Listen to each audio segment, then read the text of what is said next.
Kind of shivering start అయిపోయింది. ఇప్పుడు నాకు operation you had baby boy అన్నట్టు చెప్పడద్దు అని చెప్పాను కానీ బట్ స్ట్రాంగ్, బీ స్ట్రాంగ్. నేను ఎందుకు ఒక అమ్మాయిగా పుట్టానని నాకు హలో ఎవ్రీవన్, అందరూ ఎలా ఉన్నారు? నేనైతే చాలా బాగున్నానండి. Welcome back to our channel journey with Pallavi. So మీలో ఎవరైనా ఛానల్ని ఫస్ట్ టైం చూస్తున్నట్లయితే ప్లీజ్ సబ్స్క్రైబ్ చేసుకోండి. అలాగే పక్కనే ఉన్న బెల్ ఐకాన్ని క్లిక్ చేస్తే నేను న్యూ లాగ్ పెట్టగానే మీకు వెంటనే నోటిఫికేషన్ కూడా వచ్చేస్తుంది అనమాట. సో యా, సో ఫైనల్గా యాక్చువల్గా నేను ఏమంటారు ఫేస్ టు ఫేస్ వ్లాగ్ చేసి చాలా డేస్ అయిపోయింది. It's been almost 2 months. So తర్వాత ఫైనల్గా ఇప్పుడు వచ్చానమాట. సో నేను ఇవాళ మీతో నా డెలివరీ స్టోరీ షేర్ చేసుకోవాలనేసి అనుకుంటున్నాను. అసలు నా డెలివరీ స్టోరీ మీతో ఎందుకు చెప్పాలి అనుకుంటున్నాను అంటే there is a reason behind this. Because చాలామందికి యూనో ఇప్పుడు ఆల్రెడీ ఫస్ట్ టైం ప్రెగ్నెంట్గా ఉన్న వాళ్ళకి ఆర్ఎల్స్ కొత్తగా ప్రెగ్నెంట్ అయిన వాళ్ళకి ఆర్ఎల్స్ డెలివరీ అవ్వబోతున్న వాళ్ళకి, సో ఇలాంటి వాళ్ళకి ఏంటంటే మైండ్లో కొంచెం కన్ఫ్యూజన్స్ ఉంటాయన్నమాట. సో లైక్ యూనో కొంచెం భయము, కొంచెం కన్ఫ్యూజన్స్, టెన్షన్స్ ఇలా ఇవన్నీ ఉంటాయన్నమాట. సో అందుకనేసి నేను నా డెలివరీ స్టోరీ మీతో షేర్ చేసుకుందాం అనేసి అనుకుంటున్నాను. సో దట్ ఆ ఫియర్, అలాంటి ఫియర్స్ కానీ అలాంటి యూనో భయం ఇలాంటివి ఏమైనా ఉంటే వాళ్ళు ఓవర్కమ్ అవ్వడానికి కొంచెం హెల్ప్ఫుల్ అవుతుంది అనేసి నేను అనుకుంటున్నాను. సో అందుకనేసి యాక్చువల్గా ఇది నేను ఇప్పుడు కాదు, ఆల్మోస్ట్ లైక్ ఒక 2 months బ్యాక్ నుంచి చేద్దాం అనేసి నా లిస్ట్లో ఉందన్నమాట. బట్ స్టిల్ నాకు టైం కుదరలేదు. సో అందుకే ఇప్పుడు నేను ఐ మీన్ షేర్ చేయాలనేసి అనుకుంటున్నాను. ఎస్, సో ఫైనల్గా అయితే మనం వెళ్ళిపోదాం వీడియోలకి. సో అదేంటంటే నేను యాక్చువల్గా నవంబర్ 10th 2024. సో అప్పుడు నాకు యాక్చువల్గా డెలివరీ డేట్ వచ్చేసి నవంబర్ 16th or 18th ఇచ్చారు డాక్టర్. బట్ మేము నవంబర్ 10th మాకు చెకప్ ఉన్నిందనమాట. సో అందుకనేసి నవంబర్ 10th మేము డాక్టర్ దగ్గరికి చెకప్కి వెళ్ళామన్నమాట. సో అప్పుడు డాక్టర్ ఏమన్నారంటే మొత్తం అంతా చెక్ చేసి, మేము అసలు ఎక్స్పెక్ట్ చేయలేదు అంత తొందరగా మమ్మల్ని అడ్మిట్ అవ్వమంటారు అనేసి. సో బేసిక్గా ఇంకా 1 week టైం ఉంది కదా, సో మేబీ కొంచెం టైం పడుతుందేమో అన్నట్టు మేము అనుకున్నాము. బట్ సడన్గా డాక్టర్ అయితే మమ్మల్ని నవంబర్ 10th 2024 అడ్మిట్ అయిపోమని సజెస్ట్ చేశారనమాట. యాక్చువల్గా ఎందుకు అడ్మిట్ అవ్వమన్నారు ఏంటి అనేసి మీరు వీడియో ఫుల్ వరకు ఎండ్ వరకు చూస్తే మీకు అర్థమవుతుంది అనమాట. సో నవంబర్ 10th మేము అడ్మిట్ అయిపోయాము. నవంబర్ 10th యాక్చువల్గా నాకు యూనో మేము నార్మల్ డెలివరీకి ట్రై చేద్దాం. నాకు ఏం సిమ్టమ్స్ లేవు, లైక్ యూనో వాటర్ బ్రేక్ అవ్వడం కానీ లేకపోతే పెయిన్స్ కానీ, nothing. I was like normal person అంతే, అట్లనే ఉన్నాను. బట్ ఎందుకు డాక్టర్ మమ్మల్ని అడ్మిట్ అవ్వమన్నారు అనేసి నాకు అప్పుడు అర్థం కాలేదనమాట. సో ఫైనల్గా అయితే డాక్టర్ చెప్పినట్టు మేము అడ్మిట్ అయిపోయాము. అడ్మిట్ అయిపోయిన తర్వాత ఆ రోజు మొత్తం నాకు నార్మల్ డెలివరీకి పెయిన్స్ ఇండ్యూస్ చేయడానికి డాక్టర్ ట్రై చేశారు. లైక్ టాబ్లెట్స్ ఇచ్చి తర్వాత ఇంజెక్షన్స్, సో ఇలాంటి డిఫరెంట్ సిస్టమ్స్తో వాళ్ళు ట్రై చేశారనమాట. బట్ ఎపిడ్యూరల్ ఇట్లాంటివన్నీ మా సైడ్ అయితే లేదు. బికాస్ అవంతా కొంచెం మంచిగా, ఇంకా సిటీ అట్లా అయితే మనకి అవన్నీ ఆప్షన్స్ ఉంటాయి. బట్ ఇక్కడైతే లేదనమాట. సో ఉన్న వాటిలో నాకు ట్రై చేశారు. ఈవెన్ హోల్ నైట్ అంతే, నవంబర్ 10th హోల్ నైట్ మొత్తం మేము హాస్పిటల్లోనే పెయిన్స్ వస్తాయేమో అనేసి వెయిట్ చేసామన్నమాట. బట్ పెయిన్స్ అయితే రాలేదు. సో నెక్స్ట్ వెంటనే మేము నెక్స్ట్ డే యాక్చువల్గా ఇంకా వెయిట్ చేద్దాము అని అనుకున్నాము. బట్ స్టిల్ ఏంటంటే తర్వాత మాకు డాక్టర్ చెప్పింది ఏంటంటే బేబీ ఆల్రెడీ లోపల యూనో మెకోనియం పాస్ చేసేసింది. అంటే వాళ్ళు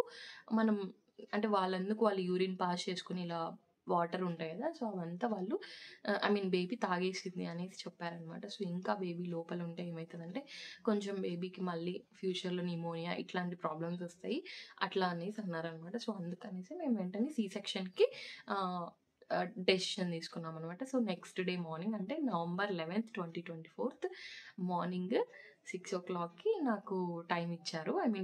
6 o'clockకి చెప్పారు doctor, will go with C-section అని చెప్పేసి. సో ఫైనల్గా అయితే నేను నవంబర్ 11th మార్నింగ్ లేచి వెంటనే యూనో ఫ్రెష్ అప్ అయిపోయి కొంచెం అంతా రెడీ అయిపోయి వెళ్ళిపోయాననమాట. ఐ మీన్ ఆపరేషన్ థియేటర్‌లోకి. సో, ఇక్కడి నుంచి అసలు స్టోరీ మొదలైందనమాట. సో, యాక్చువల్‌గా అయితే నాకు చాలా భయం ఉంది మైండ్‌లో. అదేంటంటే అంటే నెక్స్ట్ డే నవంబర్ 10థ్ అంటే నేనేం ఆలోచిస్తున్నానంటే ఎలా ఉంటది? ఏంటి? అంటే చాలా ఒక కైండ్ ఆఫ్ భయం నాలో అయితే మైండ్‌లో ఉంది. సో, ఆ భయం ఏంటంటే మనం ఎవ్వరికీ చెప్పుకోలేం. ఎవరికి చెప్పినా వాళ్ళేమంటారంటే, ఏం కాదు నార్మల్ అయిపోతది అంటారు. బట్ ఆ పర్సనల్‌గా మనమే ఆ భయంని ఫేస్ చేస్తూ ఉంటామనమాట మైండ్‌లో. సో, అలాంటి భయం నాకు కూడా ఉండిందనమాట. సో, ఆపరేషన్ థియేటర్‌లోకి ఎళ్ళగానే ఫస్ట్ నాకు operation I mean that whatever the dress అది ఉంటది కదా! సో, అది ఇచ్చారనమాట వేసుకోమని చెప్పేసి. సో, ఆ డ్రెస్ అయితే నేను వేసుకున్నాను. ఆ డ్రెస్ వేసుకున్నప్పటి నుంచే నా బాడీలో ఒక కైండ్ ఆఫ్ షివరింగ్ స్టార్ట్ అయిపోయింది. ఇప్పుడు నాకు ఆపరేషన్ చేస్తారు. ఎలా ఉంటదో ఏంటో, అసలు బేబీ ఎలా ఉంటది? నాకెలా ఉంటది? ఆ పెయిన్ ఎట్లా ఉంటది? ఏంటి? ఇదంతా నేను మైండ్‌లో ఆలోచిస్తూ ఉన్నాననమాట. బట్ అన్‌ఫార్చునేట్‌లీ ఏంటంటే మనకు most of the top ended hospitals or else cities లేకపోతే యూ ఐ మీన్ అదర్ కంట్రీస్‌లో మనకి హస్బెండ్‌ని హాస్పిటల్స్ లోపల అలో చేస్తారనమాట. అన్‌ఫార్చునేట్‌లీ మనమున్న ఈ లోకల్ హాస్పిటల్స్‌లో అలా అలో చేయరంట. నేనైతే అడిగాను. మా హస్బెండ్‌ని అలో చేస్తారా అంటే మేడం వచ్చేసి లేదమ్మా ఇంకా ఆ కల్చర్ మన సైడ్ రాలేదు అనేసి అన్నారనమాట. సో, మా ఇంట్లో అయితే అది కూడా అట్‌లీస్ట్ మనం డెలివరీ అయ్యే టైంలో మన పక్కన మన అన్న వాళ్ళు ఎవరైనా ఉంటే బావుంటది అనేసి నేను అడిగితే కూడా వాళ్ళు అలో చేయలేదు. సో, ఫైనల్‌గా అయితే లోపలికైతే ఎళ్ళిపోయి ఆ డ్రెస్ అయితే వేసేశారు. తర్వాత స్ట్రెచర్ మీద మనకి పడుకోమని జెప్పేసి తీసుకొని ఎళ్ళిపోయారనమాట. సో, తర్వాత నాకు ఇంజెక్షన్ ఇండ్యూస్ చేశారు. సో, ఆ ఇండ్యూస్ చేసినప్పుడు ఆ కైండ్ ఆఫ్ అప్పుడు నాకు భయమేసిందనమాట. అసలు ఏమైపోతుందో ఏంటో, నాకేమైతదో, లేకపోతే బేబీకి ఏమైతదో, ఎలా ఉంటదో ఏంటో అనేసి చాలా భయం ఉండింది మైండ్‌లో. సో, నెక్స్ట్ ఏంటంటే ఫైనల్‌గా ఎప్పుడైతే ఆ ఇంజెక్షన్ ఏసిన తర్వాత అందరికీ తెలిసిన విషయమే. అది కొంచెం మనకు ఏమంటారు కొంచెం కాళ్ళు, చేతులు ఇవన్నీ కొంచెం జోమ్‌లాగా పట్టేసి మనకి కొంచెం కంప్లీట్‌గా బాడీ అనేది ఒక కైండ్ ఆఫ్ 0% వర్కింగ్ అంటే ఆ సిస్టమ్‌లోకి ఎళ్ళిపోతదనమాట. సో, అలా అయిందనమాట. అప్పటి వరకు చాలామంది చెప్తున్నారు ఇలా ఉంటది, ఇలా ఉంటది. అంటిల్ అండ్ అన్లెస్ నేను ఎక్స్‌పీరియన్స్ చేసే వరకు నాకప్పుడు అర్థం కాలేదనమాట. తర్వాత నేను కాన్షియస్‌లోనే ఉన్నాను. డాక్టర్స్ అంతా మాట్లాడుతున్నారు. ఇదంతా ఓకే. బట్ అదేంటి ఇక్కడ ఏదైతే నాకు ఆపరేషన్ జరుగుతుందో అసలు నాకు అదంతా ఏం అర్థం కాలేదు. సడెన్‌గా ఒక 5:40కి అలా స్టార్ట్ చేస్తే 6:10 ఆ టైంకి నాకు బేబీ బయటికి తీశారనమాట. సో, బేబీ బయటికి తీయగానే ఆ సౌండ్ విన్న తర్వాత అఫ్‌కోర్స్ ఎవ్వరికి చెప్పండి హ్యాపీనెస్ ఉండదు. ఒక మదర్‌గా నాకైతే ఆహ్, అంటే అప్పటిదాకా ఇన్ని రోజులు వెయిట్ చేసి ఇన్ ఇ ఐ మీన్ ఇప్పటిదాకా వచ్చిన తర్వాత ఒక మనకంటూ నేను మాటల్లో చెప్పలేననమాట. సో, అంత హ్యాపీనెస్ అనిపించింది నాకైతే అప్పుడు. ఆహ్, బట్ అప్పటిదాకా నాకు నిజం చెప్తున్నాను. అంటే ప్రెగ్నెన్సీ జర్నీలో గాని, డెలివరీ అయ్యే వరకు గూడా nothing I didn't face anything. Everything was కూల్‌గా వెళ్ళిపోయింది. ఆ తర్వాత అంటే ఎప్పుడైతే బేబీ బయటికొచ్చిన తర్వాత ఆహ్ బయటికొచ్చిన తర్వాత నుంచి నాకసలైన రియల్ స్ట్రగుల్ స్టార్ట్ అయిందనమాట. సో, ఫైనల్‌గా అయితే బేబీని చూస్తేనే ఆ పెయిన్ మొత్తం ఎళ్ళిపోయింది. సో, బేబీని తీసుకొనొచ్చి నా మీద నా దగ్గర పెట్టేసి like finally you had baby boy అన్నట్టు చెప్పారనమాట. Then I was like you know చాలా ఈ ప్రపంచంలో అమ్మ అనిపించుకోవడం అనేది ఒక వరం ఎవరికైనా గానీ. సో, అలానే నేను గూడా ఫీల్ అయ్యాననమాట. సో, నెక్స్ట్ అయితే ఇక్కడ నుంచి అసలు స్టోరీ మొదలైంది.